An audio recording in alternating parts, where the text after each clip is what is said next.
Hello everyone and welcome back to my kitchen. Today we are making gluten-free baked donuts.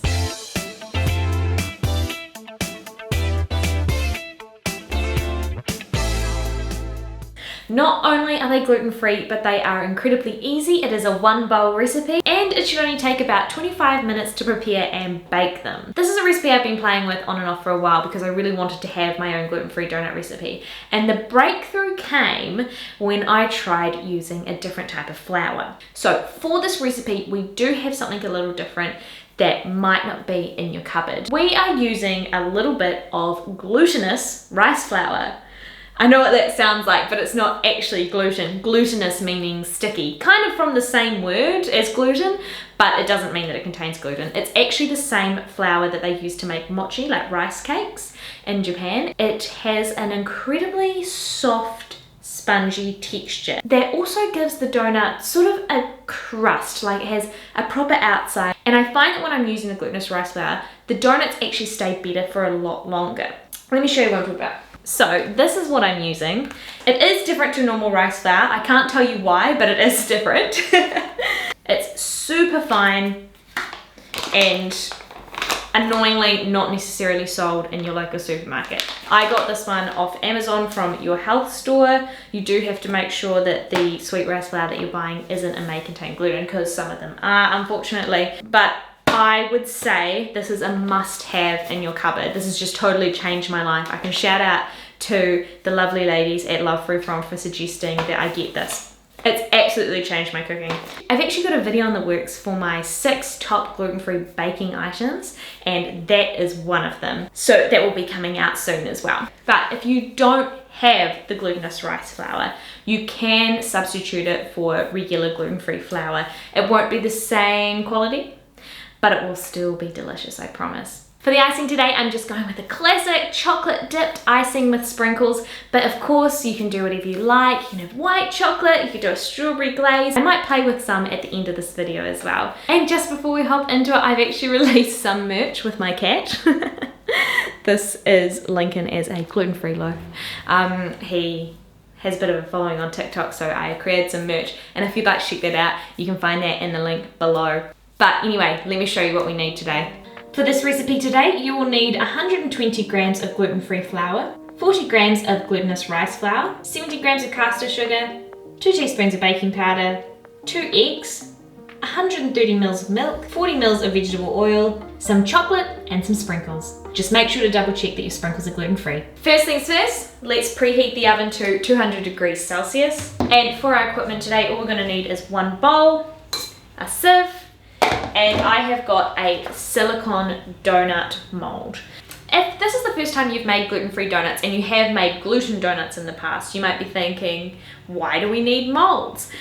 Great question. Unfortunately, because we don't have gluten, we don't really have anything that holds our donut together. If you've ever made gluten-free bread, you might notice that the dough is a lot runnier than, say, the normal dough you'd use for bread that gets kneaded and stuff like that. This is basically just because the lack of gluten means that moisture in your baking is sort of held differently. And if we add too much flour, too many dry ingredients, instead of getting a beautiful light and fluffy gluten donut, we'll actually just get a dense rock. So our donut mixture today will be about the same consistency as pancake batter, which is why we need the silicone molds to hold it. But these ones still come out about the same consistency and texture as a regular baked donut.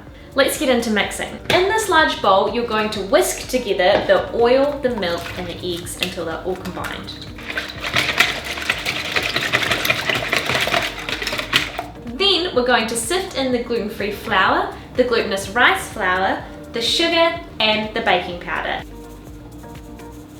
And we're going to whisk that up until we've got no clumps.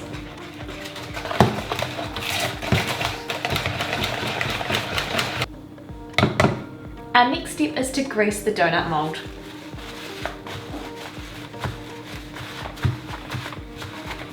Now we're going to divide half the mixture into the 6 donut molds. This recipe will make 12 donuts.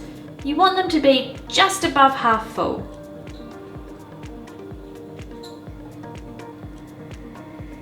And you can just wipe away any excess donut mixture. Right, these are all ready to go in the oven. How quick was that? These are all ready to go in the oven now. I like to pop them on a tray because if you pop them straight in the oven, you might find that they get sort of indented lines where they're sitting on the grated part. So I'm just going to transfer this to a flat baking tray, and these are going to go in the oven for 12 minutes. For the other half of the mixture, I wanted to do something a little bit different. So I have got here some high quality matcha powder, 1 tablespoon, and I'm going to mix that with 1 tablespoon of parboiled water. Now if you've got one of those proper mixers that you have in Japan, I would say use it now, but as I left mine in New Zealand, this is the best we can do. Probably should have used a bigger bowl for this. I've just gone and popped this in a bigger bowl.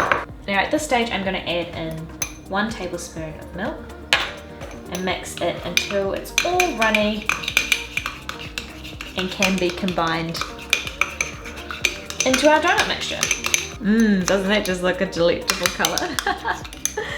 Now we're going to take this paste and add it into our remaining donut mixture. I promise it will be a much nicer green once it's cooked. And we're going to pour that into the silicone molds and cook it exactly like the first ones.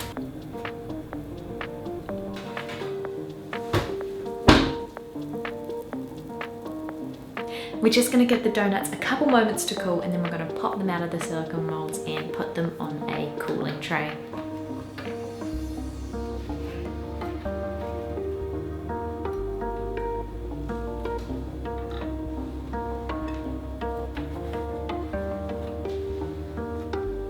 Here we go.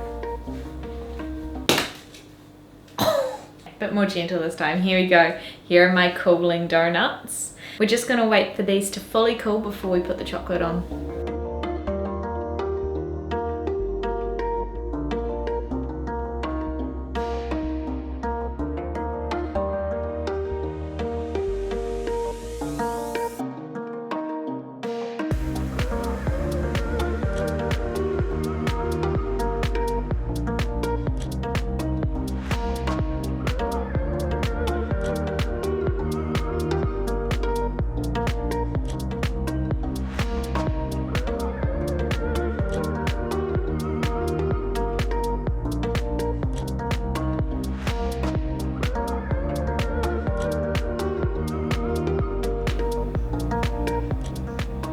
They're definitely not quite set, but should we give one a go anyway? I think yes. There you go. There is a super soft, squidgy inside. Absolutely covered in chocolate. So if you want this chocolate to set, I'd just leave it out. Probably best not to put it in the fridge. For storage, just chuck them in a sealable container and they can be sealed overnight. They're pretty good for 1-2 days afterwards, but I don't think that they'll last that long. I'll show you.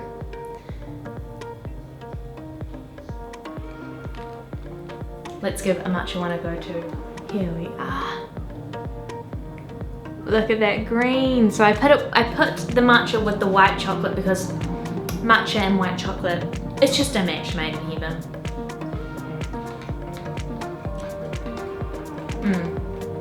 Okay, well, I better wrap this video up before it's just another 10 minutes of me eating all these donuts.